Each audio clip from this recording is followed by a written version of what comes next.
The sun slowly rises over Paramaribo, the capital of Suriname. Pedro is preparing for a long trip. He has kept his childlike spirit, even if he has just become a grandfather. Oh, I don't like this mess. Pedro and his wife Francesca are not like other grandparents. They're gold hunters. Go on, get going. Every year they set off to bury themselves for months at a time in their mine in the Amazon forest. Being careful won't kill you. Go that way. This is the only type of vehicle to manage the road where we're going. No other vehicle could. Well, unless it's a tractor. Take it down, take it down. That's good. Put the brake on. You can let go. It won't fall. Yeah, we'll come down. Gold has paid for their daughters' educations. And they hope to earn enough to secure the future of their grandson.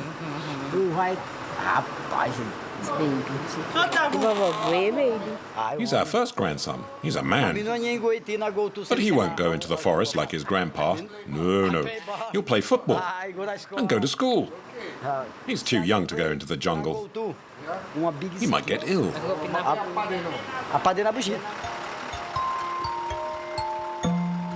Pedro and Francesca's journey will last several days. 200 kilometers through the jungle on the road to gold.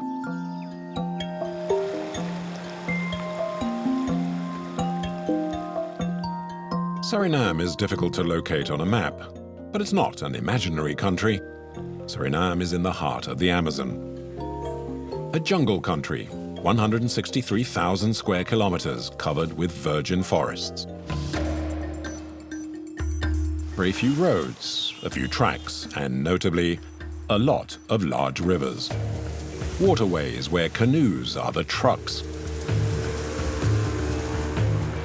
Suriname is the least populated country in the Americas with barely 500,000 inhabitants.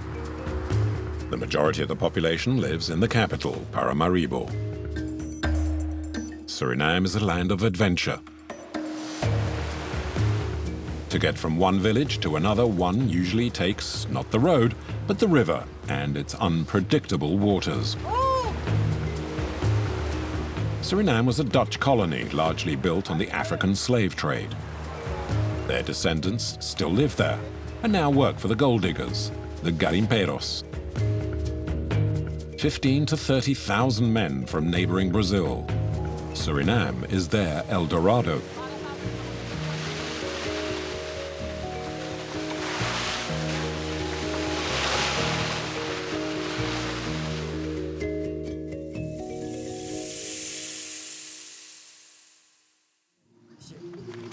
After a 6-hour drive, Pedro and Francesca reached the shore of the Moroni River. Hey, collect all the barrels and put them in the canoe.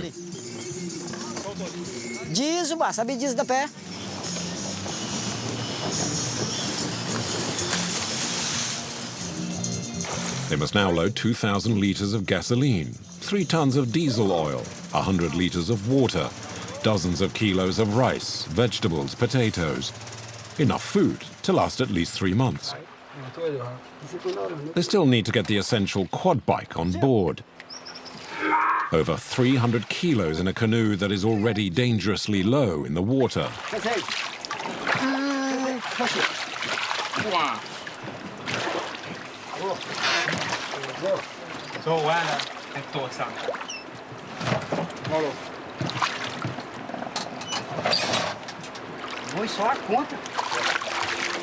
Pedro is hardly reassured.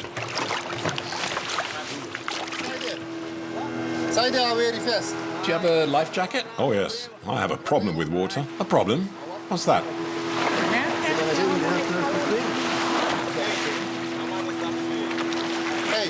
You can't swim? No. I'm scared. Francesca, aren't you scared? No. So, Francesca, you can swim. Almost, not 100%, but if I fell into the water, I wouldn't drown.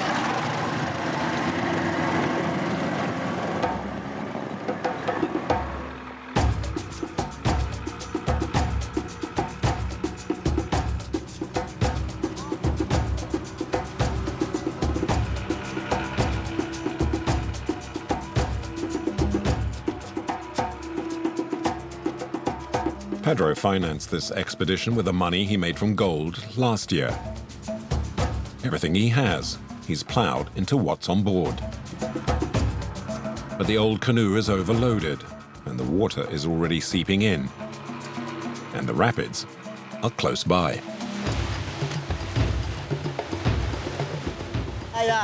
Here it's calm, but further on it's rough. There are more waves. That's why I wear the vest. The river level has dropped significantly, following the year's severe drought. The silhouettes of the rocks are a constant menace. A large canoe sank here, near this cove. Now we're getting closer to the smaller rocks. The guy will have to steer the canoe using one foot on the rocks and the other in the canoe. Mind the rocks. Look out. Mind the rocks. The canoe would break up if it hits a rock.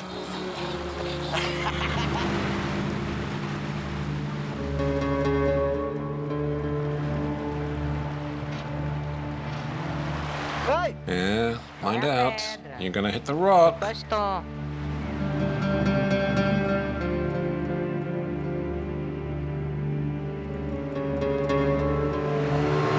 He's a real nutcase.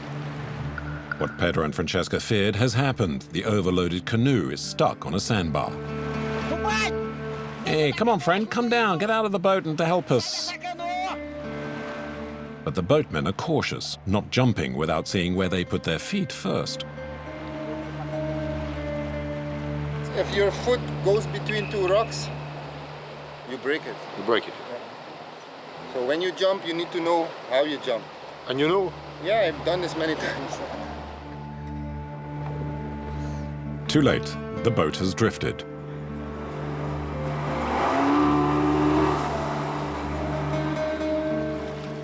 It's now sitting across the current. The engine is not powerful enough to move it. If it capsizes, it's the end of the trip.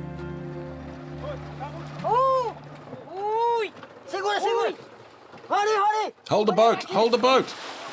Go on, quickly now. Get up ahead.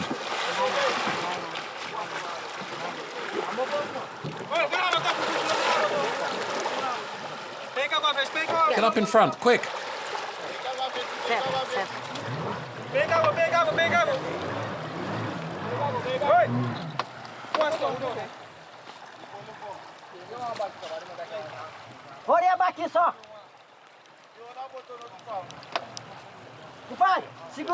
Tie that box up so it doesn't fall off.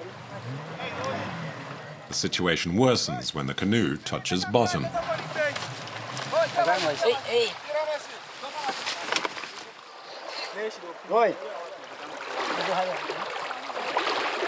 Everyone, including Pedro, jumps into the water.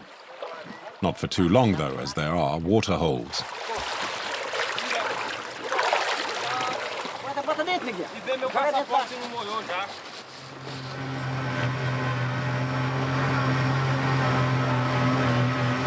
One hour later, the boat moves a few centimeters. It's enough to refloat it.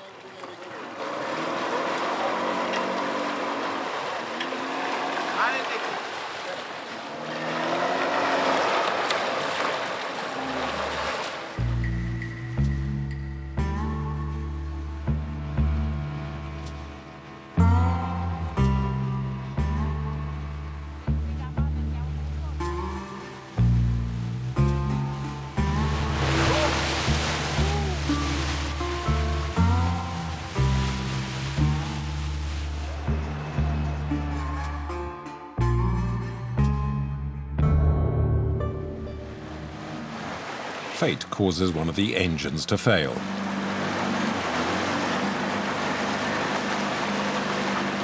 And if that was not enough, it's almost dry. Pedro notices a leak in one of the tanks and the loss of dozens of liters of diesel. There's a hole here. I now lost the entire amount of diesel. You need to fix this thing, otherwise you'll lose even more.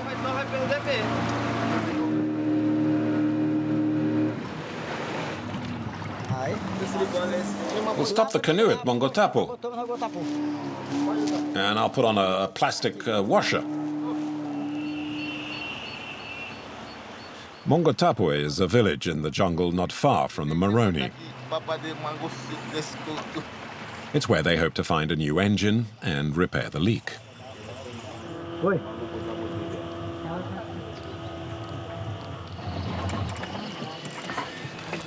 I'll put a piece of cloth and start to block it up. And then I'm going to really wrap it around tight.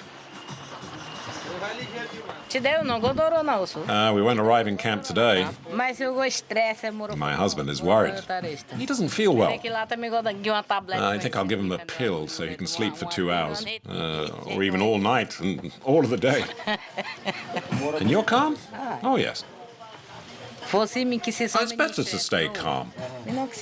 Before, I used to get very stressed. Now I prefer not to. Do you like this kind of life? Look, you know, if you have ambition, you should fight to achieve it. And somehow they're achieving the improbable, locating a replacement engine in the middle of the jungle. We lost 2 hours waiting for the engine to get here. Next, we'll install the new engine and get going again.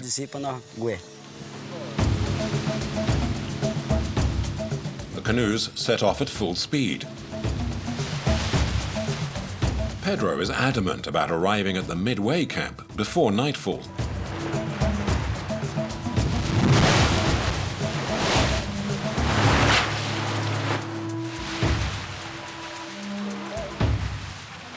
One hour we still have to go more. Yeah, it's gonna be dark. How is it to go on the river by night? It's dangerous, huh? Yeah, because at night you can't see the difference because it's night. Yeah. How the current will go, and it's difficult to anticipate. You can do it, the captain? I hope so. I keep my fingers crossed.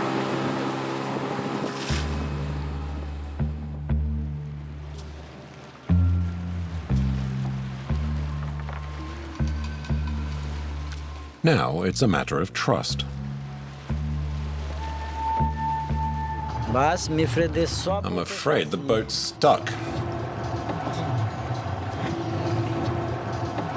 The level of water is low because of all the rocks underneath. Look, you see? You see all the rocks? They're everywhere. You can see why he can't go faster. I don't like to navigate at night, but on we go. It's not much fun to be here.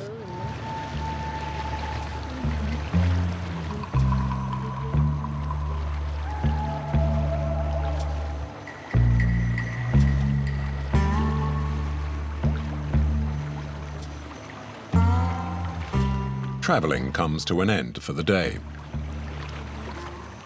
We're arriving at Kakaba. We'll sleep here and have a wash and get something to eat. We've traveled a lot. It's been a long day. I'm glad we arrived. It's been a hard day's work. And tomorrow will be even trickier. His last words are ominous.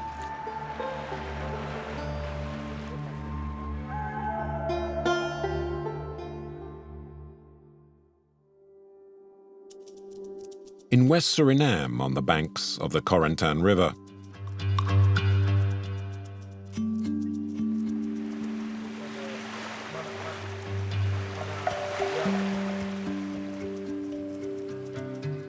A light pierces the night.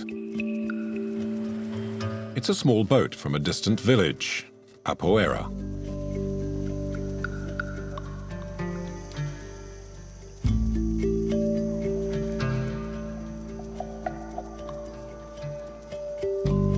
The villagers sailed all night to reach here. It's low tide, and the pontoon is located 3 meters off the ground. The 30 or so passengers are a little nervous.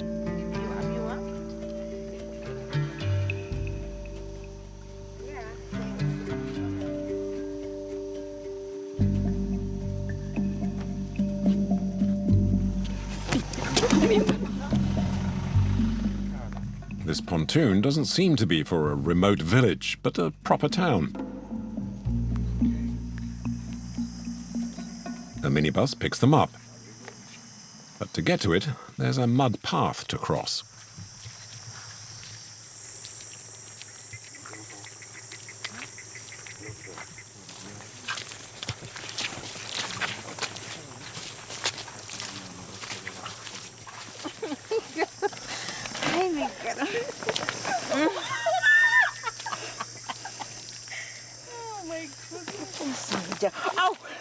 There's never been any casualties, but last week the passengers killed 2 poisonous snakes. Yeah? Oh my goodness. Fucked up, man. Road is fucked up. It's soft. Soil is soft. Too much water.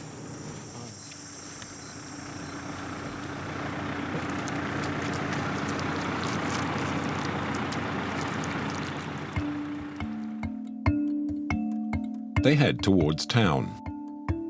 To get there, the boat passengers have made an incredible journey. Leaving Apoera, their village in the Amazon rainforest, they have taken 24 hours to get here just to go shopping in the big town. Nieuwe Nikeri, 14,000 inhabitants. Like Suriname, Nieuwe Nikeri is a multi-ethnic city. 5 communities live together peacefully. Muslims from Java, Indians, Chinese, and Arawaks, who were the first to settle here. Like the humans, the gods too seem to live in harmony.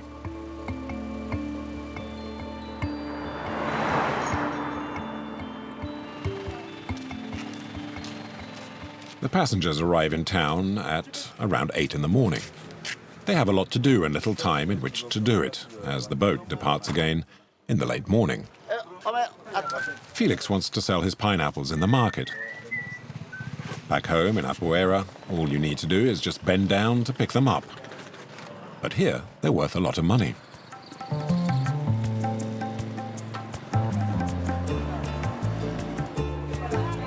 The market at Nieuwe Nikeri is straight out of a painting.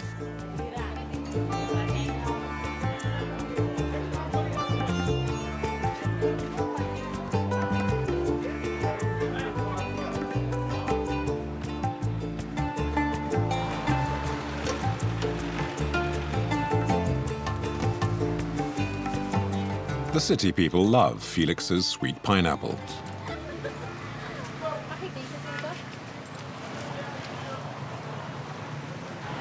I'm a regular. This is the 5th time I've been here.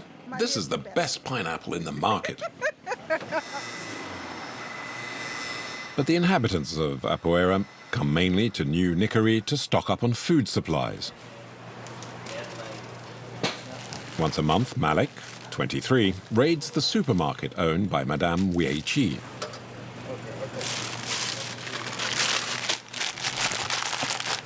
I buy some groceries for home, back home. So I buy like flour, vegetable oil, coffee creamer, and coffee. And so, why do you buy here and not in Apoera? I tell you because Apoera is a bit expensive. Yeah. So it's better I come here once a month, and this will keep me up for the whole And this will keep me for the whole month. And for your family? Yes, for me and my family. Yes.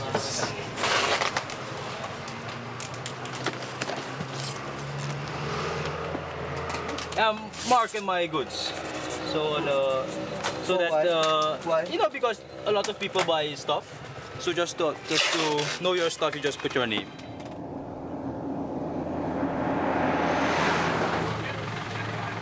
Four hours after their arrival in the city, the passengers are once again on the muddy road to the pier.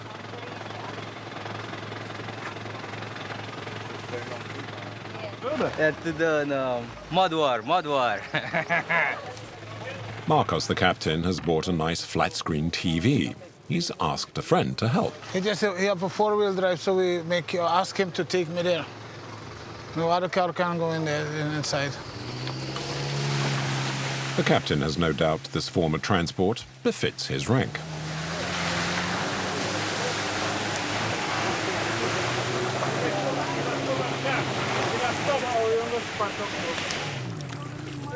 The passengers, though, are wading through.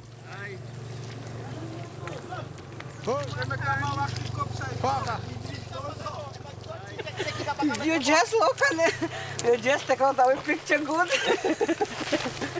But as in the fable of the hare and the tortoise, there's no use hurrying.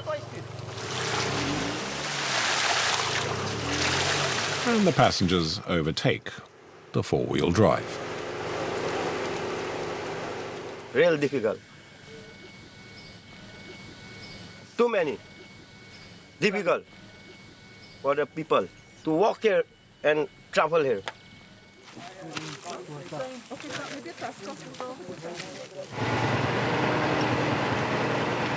Finally, a tractor comes to help.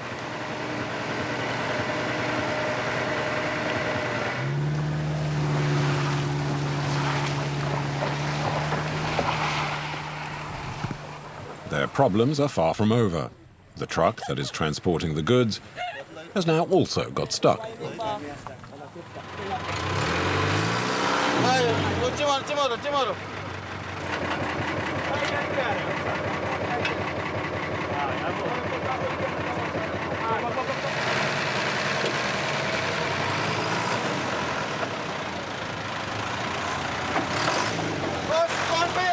Come on, this way.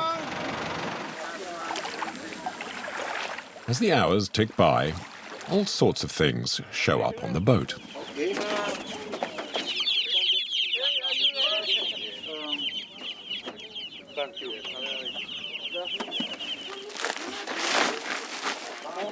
There's even a coffin. The loading is underway, but the captain fears he may have to stay in port. Water is very low, very low. So we have to wait, maybe. When they finish loading, and we can see if we can come out there. Because with this water we cannot go? No, right now. Why? It's slow, the boat's stuck on the sun. We are stuck now? Yeah.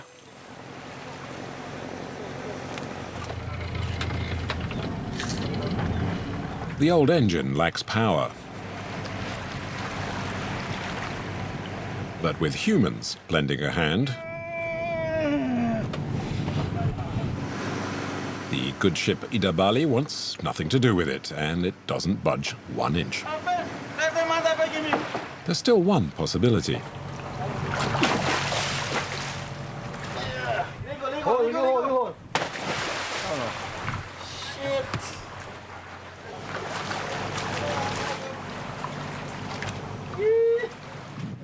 Come on, guys. Let's go.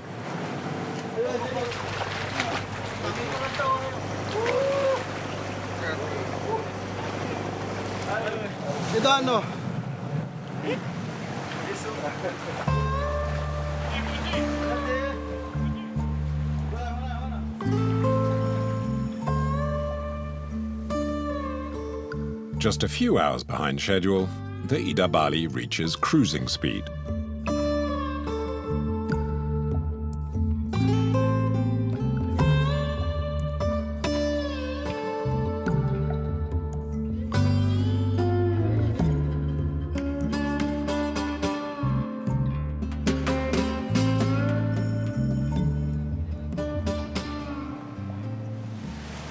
So now we travel to Apura. 7 hours, I think it's gonna be something of, I think 230 kilometers in the river, through the river. But like I said earlier, if it was through the road, it will be only 80 to 90 kilometers. But the river is, you will see it. It's full of curves, yeah.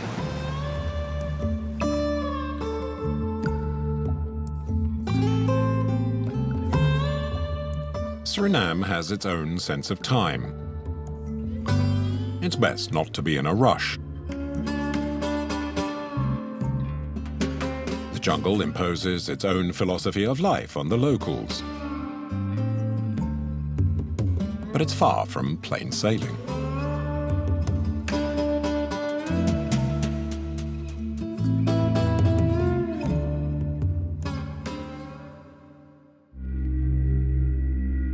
In Suriname, almost all of the few paved roads lead to a pier.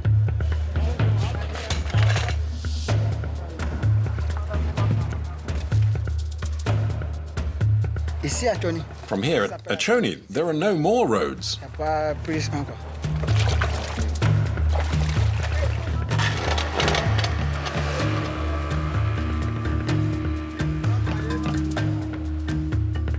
To get to their village at Langu, these men and women have a tough journey ahead. Across the waterfalls at Azinodopo, and then the ones at Bongo.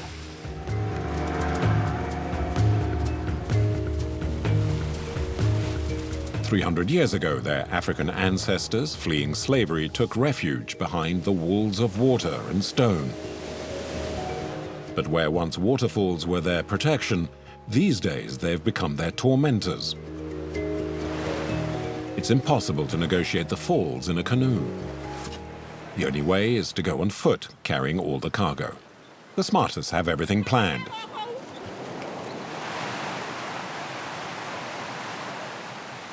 The others carry their goods as best as they can for almost a kilometer. Mind the mosquitoes. They're really big out here. Further up past the waterfall, they wait for another boat.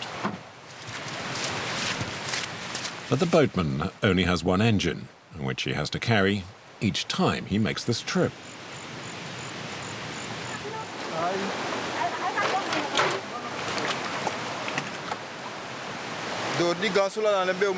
We have to make this detour because of the waterfall. Some boats can get by, but they must unload their cargo first.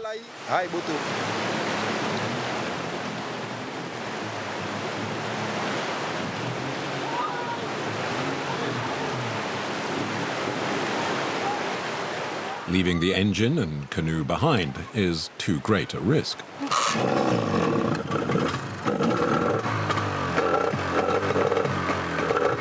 Jerry prefers to play it safe. His canoe is his livelihood. 50 euros a day, enough to live quite comfortably in the jungle.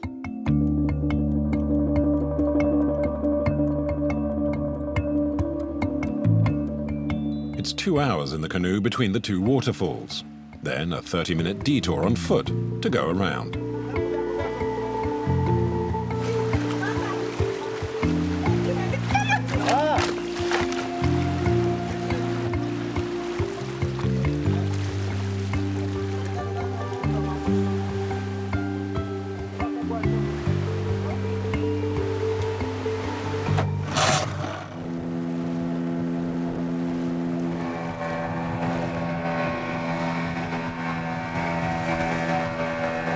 After a full day's journey, the village of Langu appears. 500 people live in these huts of wood and canvas.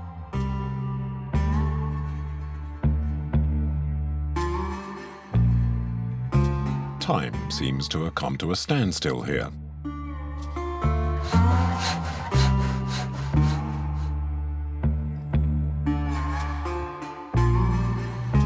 In the jungle, a canoe acts as the school bus. There is no road, but the state hasn't abandoned its people. Okay, let's start again. 1, 2, 3, 4, 5, 6. You start with nothing at the beginning and then your mummy gives you 6 apples. How many apples do I have? 6. Gather your bags and leave quietly.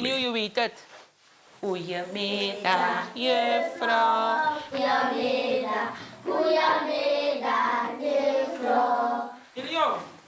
Amy, the teacher, teaches in Dutch, the official language. You got kids in the village never. There are children in the village who have never been to the city, who have never seen a car, They never saw only on who have never had anything other than a broom in their hands or maybe a bicycle. Brom. The government subsidizes the school and the village generator. This day machine. Here's the generator. It runs on petrol. It powers a village over here and another over there.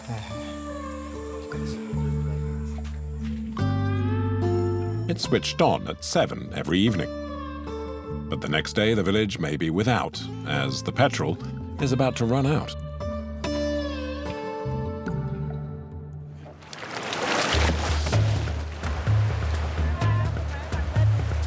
Once a month, the strongest men in the village are tasked with collecting 4,000 litres of the precious fuel.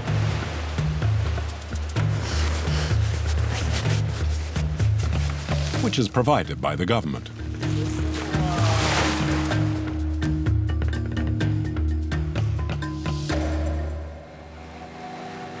With 6 or 7 200-litre cans per canoe, just remaining afloat requires great skill.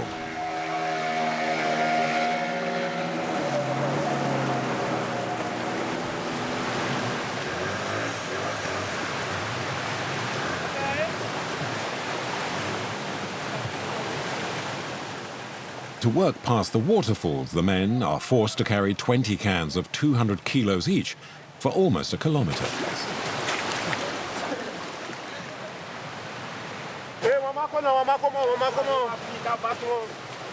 Hey, we need another person here.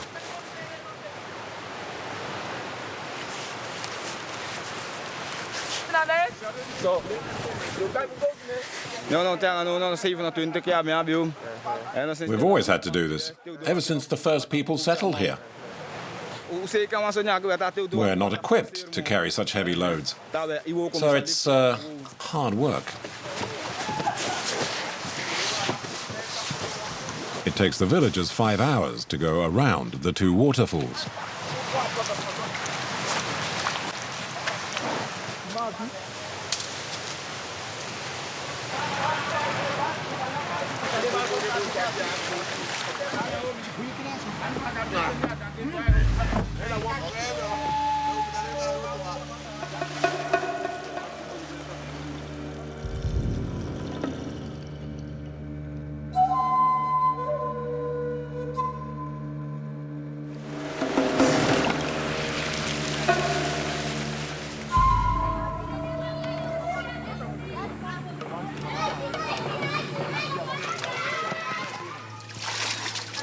Yet it's a chore that nobody in Langu resents.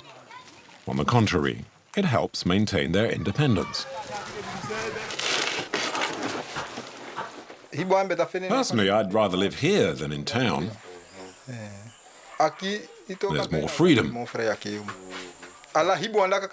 in the town is stressful. Everything revolves around work. You don't get to see your family or children. We work hard here too, but it's peaceful.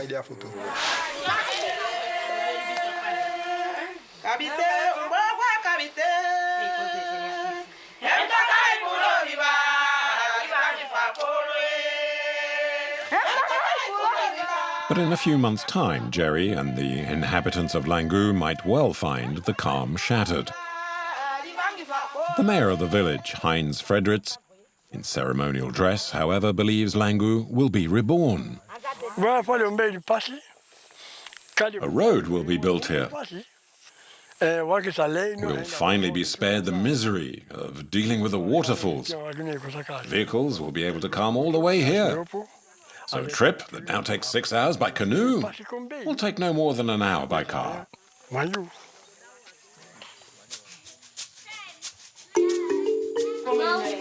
The teacher, who was born in the village, doesn't believe it for 1 second. The road is a legend she's been hearing about since childhood. Wie moet er nog zoek krijgen? Since when I was young, my elders talked about it. And it is in the heart of the people. When they finish the road, it is a dream come true.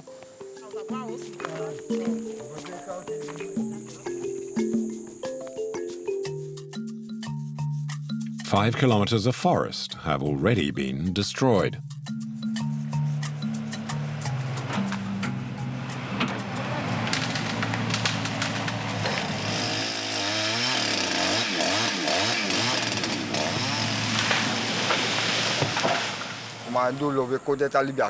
As descendants of slaves, the forest is part of our heritage. But we need some more modern things. That's why we're investing in the construction of this road. This is an opportunity for us to improve our lives.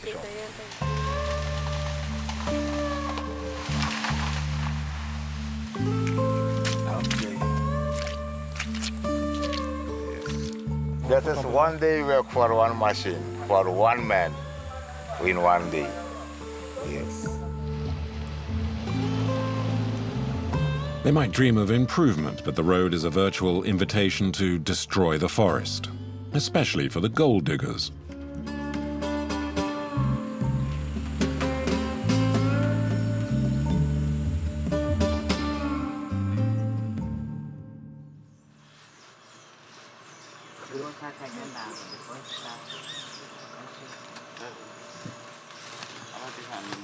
On the banks of the Moroni River, gold hunters Francesca and Pedro are forced to change their dugout to get to their mine.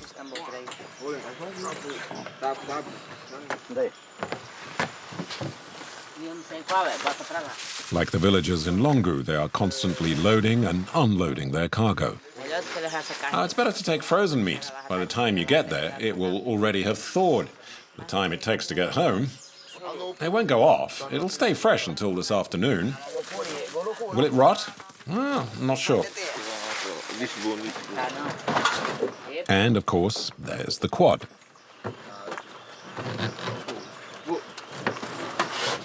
To get where we're going, it's impossible to take the big canoe because the riverbed is dry and the tide is low.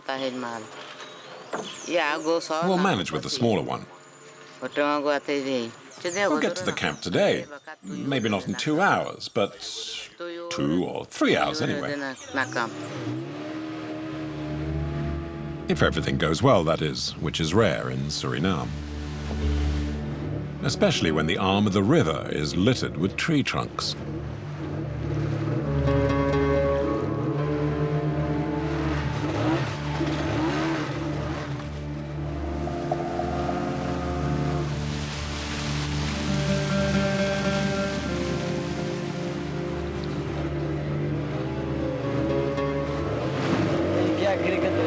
Now it's dangerous because the riverbed is dry.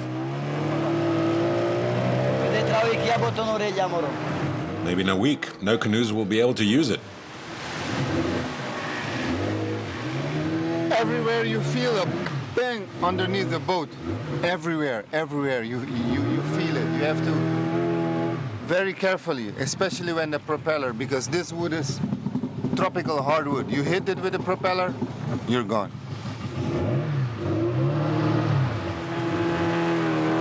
The boatmen are all descendants of slaves and never leave their forest. It's a big responsibility, but these boys, at a very young age, they become mature. If you don't go to school, you have to work in the land. Since they are small, these boys are coming in the creek because they be hunting, they be fishing, they be cutting the trees and now looking for gold. Go in that direction. I can't anymore. Go that way.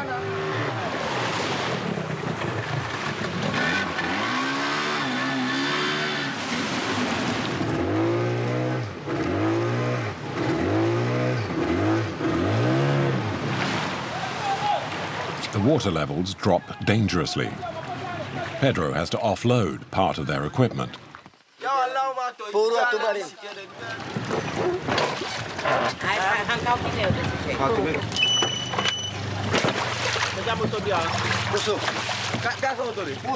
Hold it. Push.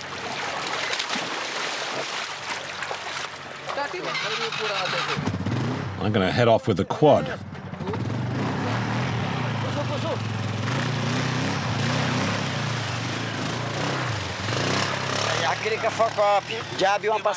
The river is not navigable. You have to go another way. And they'll take the baggage and carry on a little bit further. It's no way we can stop. That's the job. Never a calm day.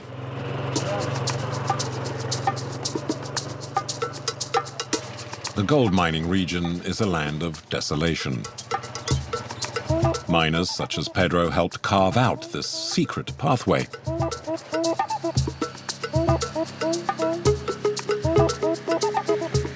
It may be the revenge of the spirits of the forest, because just a few kilometers later,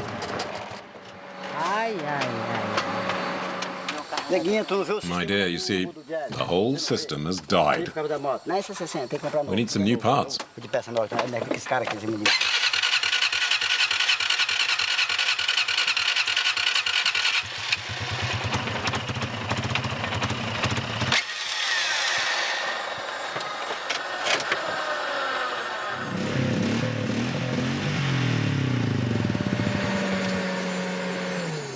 New parts? Fat chance of those.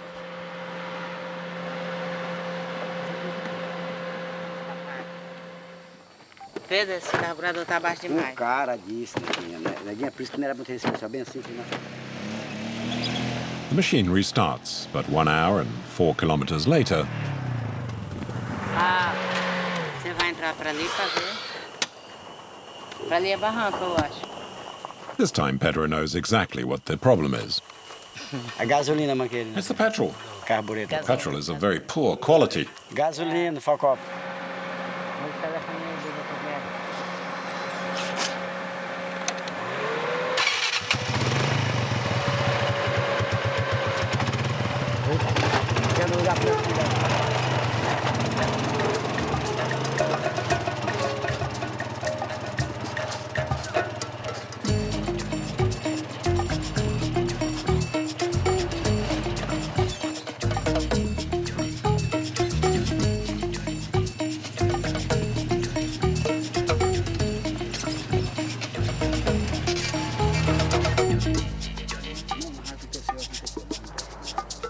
This is now their fourth breakdown in less than 2 hours.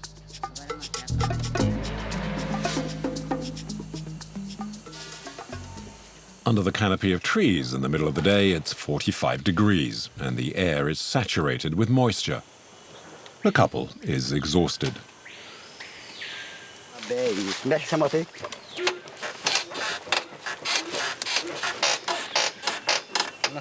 Vai.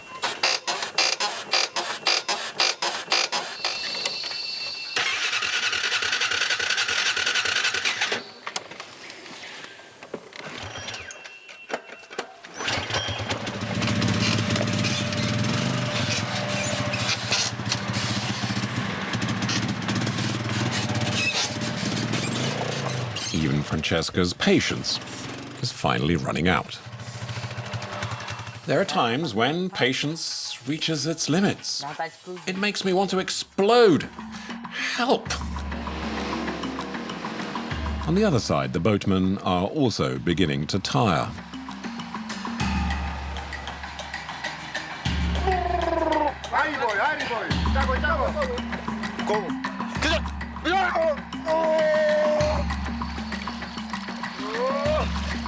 Come on, let's get back in.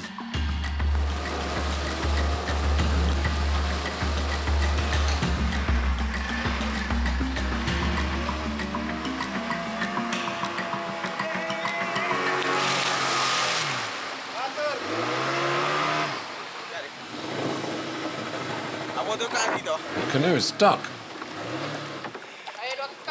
It's because of you, damn it. Because of me. Well, why didn't you leave the canoe over there? Well, the next time you fall in the water, I'll leave you. You're crazy.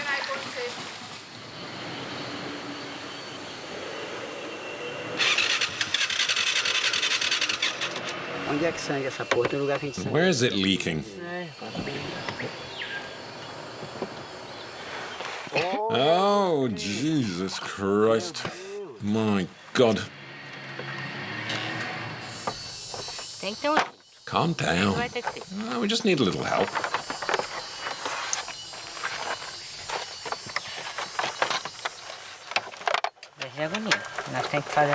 Stay calm. We can sort this out.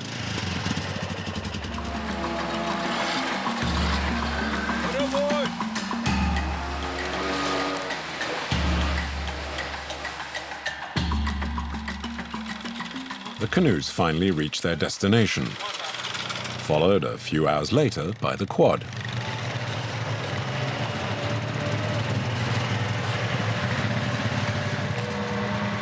This is a kind of illegal river station from where all the garimperos in the region depart. There are no more rivers at this point. All travel is with a quad.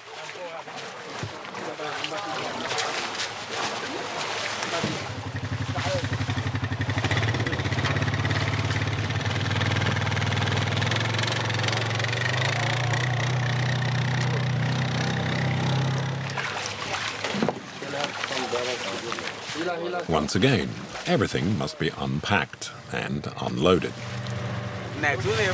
True, it's hard work, but we made it. Yes, we go about barefoot all day. Oh, we could have an accident. One day a barrel fell on my hand. See? Here. It's already healed. Injuries quickly disappear.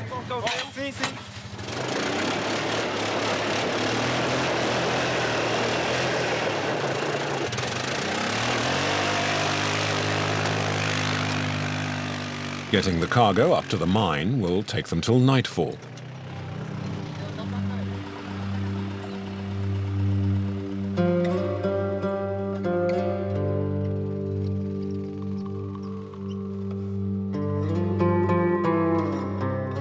Pedro and Francesca will live here for at least 2 months.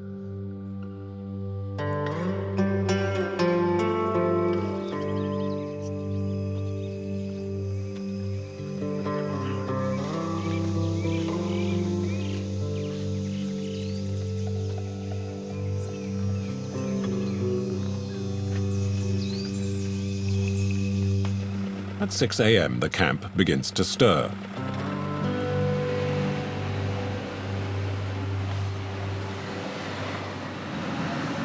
All day long, the digger devours the earth. It took 4 canoes tethered together to transport the machine this far.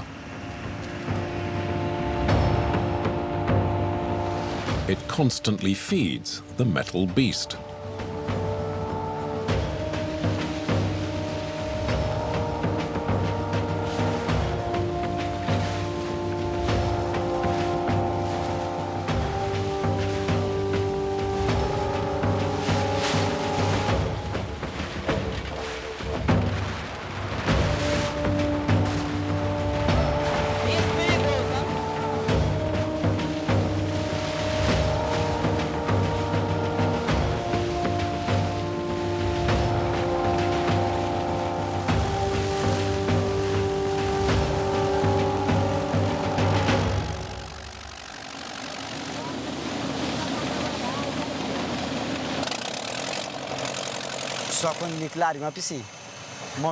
At this point, I don't know if we'll find gold. Sometimes I find something, and other times I find nothing. I do all of this to earn a good living, so I can have a decent retirement. That's why I work so hard. I always said I would never work for a boss. I just work for myself. We may not be earning much, but it's us who decide what we do.